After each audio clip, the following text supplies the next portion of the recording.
సృష్టి test tube baby centre కేసులో రెండో రోజు కస్టడీ విచారణ కంటిన్యూ అవుతుంది.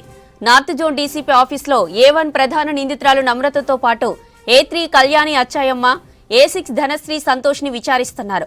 ఉదయం కళ్యాణి ధనశ్రీని చెంచల్గూడ జైలు నుంచి గాంధీ ఆసుపత్రికి తరలించారు గోపాలపురం పోలీసులు. ఇద్దరికి మెడికల్ టెస్టులు చేయించారు. అక్కడి నుంచి నేరుగా నార్త్ జోన్ డీసీపీ ఆఫీసుకు తరలించారు. ముగ్గురిని ఒక దగ్గర చేర్చి సృష్టి కేసులో అక్రమాలపై ప్రశ్నిస్తున్నారు.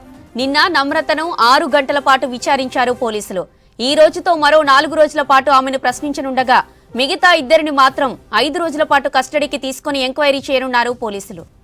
రైట్, ఇక ఇదే అంశంపై మరిన్ని డీటెయిల్స్ మనకి అజయ్ ఫోన్ లైన్లో అందిస్తారు.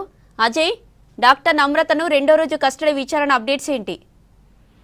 సృష్టి ఫర్టిలిటీ సెంటర్ కేసు సంబంధించి ఇప్పటికే మెయిన్ అక్యూజ్ డాక్టర్ నమ్రతని 5 రోజుల పాటు న్యాయస్థానం కస్టడీకి అనుమతించింది. నిన్న కస్టడీలోకి తీసుకున్నారు. నిన్న కస్టడీ విచారణ దాదాపు 6 గంటల పాటు కూడా నార్త్ జోన్ డీసీపీ కార్యాలయంలో నమ్రతని అధికారులు విచారించారు. మెయిన్ గా ఈ శ్రీరోగసికి సంబంధించిన ఇష్యూలో చాలా వరకు ఏదైతే ఇటు విజయవాడ, వైజాగ్, హైదరాబాద్ సంబంధించి ఇటు సృష్టి ఫర్టిలిటీ బ్రాంచెస్ ఏదైతే ఉన్నాయో ఆ బ్రాంచెస్ సంబంధించిన వివరాలతో పాటు మెయిన్ గా ఇందులో చైల్డ్ ట్రాఫికింగ్ అనే అంశం తెరపైకి వచ్చింది. కాబట్టి ఇతర ప్రాంతాల నుండి ఎవరైతే వెరీ పువర్ పవర్టీ లైన్ లో ఉంటారో అలాంటి జంటల్ని టార్గెట్ గా చేసుకుని ANMల ద్వారా కొందరు ఏజెంట్లుగా వాళ్ళని పెట్టుకుని అలాంటి జంటల్ని వాళ్ళ డీటెయిల్స్ అన్ని కూడా తీసుకున్న తర్వాత ఈ ఫర్టిలిటీ సెంటర్ వాళ్ళు వాళ్ళని ఆశ్రయించిన తర్వాత వాళ్ళకి డబ్బు ఆశ చూపి వాళ్ళు జన్మనిచ్చిన పిల్లల్ని తీసుకొని వచ్చి ఇక్కడ ఫర్టిలిటీ సెంటర్ కి ఎవరైతే జంటలు పిల్లలు కావాలని వస్తుంటారో సిరోగసి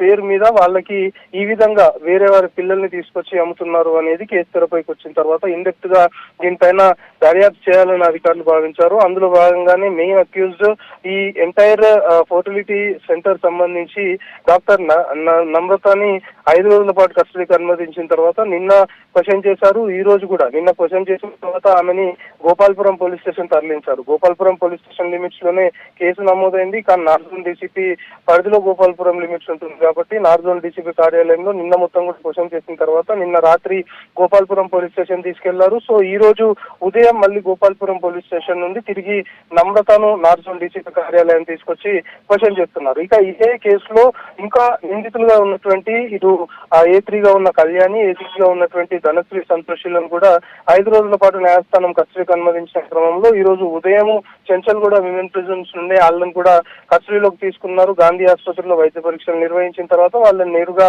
డీసీపీ నార్త్ జోన్ కార్యాలయం తీసుకొచ్చారు. సో ఇప్పుడు మెయిన్ అక్యూజ్డ్ నమ్రత కస్టడీలో ఉన్నారు. దాంతో పాటు ఇటు A3 గా ఉన్నటువంటి కళ్యాణి, అంటే ఈమె అటు వైజాగ్ సంబంధించి సృష్టి ఫర్టిలిటీ సెంటర్ సంబంధించి ఆమె అక్కడ మేనేజర్ గా పనిచేస్తుంది కాబట్టి ఈ క్రయ విక్రయాలు అనుకోవచ్చు. మెయిన్ గా ఈ ఫర్టిలిటీ సెంటర్ సంబంధించిన ఆపరేషన్స్ ఏ విధంగా సాగుతాయనే దానిపైన పూర్తి స్థాయిలో ఆమె క్రియాశీలకంగా కీలక పాత్ర ఉన్నట్లు కొంతవరకు పోలీసులు భావిస్తున్న క్రమంలో A3 కళ్యాణిని ఈ ఫర్టిలిటీ సెంటర్ సంబంధించి ఆపరేషన్స్ యాక్టివిటీస్ ఏ విధంగా జరుగుతాయనే దానిపైన ఈ రోజు క్వశ్చన్ చేసే అవకాశాలు కనబడుతున్నాయి. ఇక A6 లో ఉన్నటువంటి ధనశ్రీ సంతోషి కూడా ఇటు ఆమె ANMలు దాంతో పాటు ఏజెంట్లు వీళ్ళందరినీ కూడా మొబిలైజ్ చేసుకుంటూ ఇట్లా ఎవరైతే రూరల్ ఏరియాస్ లో దంపతులు ఉంటారో వాళ్ళ పిల్లల్ని చిన్న శిశువులను తీసుకుని వచ్చి విక్రయాలు చేసేందుకు ఆమె మధ్యవర్తిత్వం వహించినట్లు కూడా ఇప్పటికే ప్రాథమికంగా కొంతవరకు పోలీసులు భావిస్తున్నారు. సో ఆమెని ఈ క్రయ విక్రయాలకు సంబంధించి కావచ్చు, మొన్న కేసు తెరపైకి వచ్చిన రాజస్థాన్ కపుల్ సంబంధించి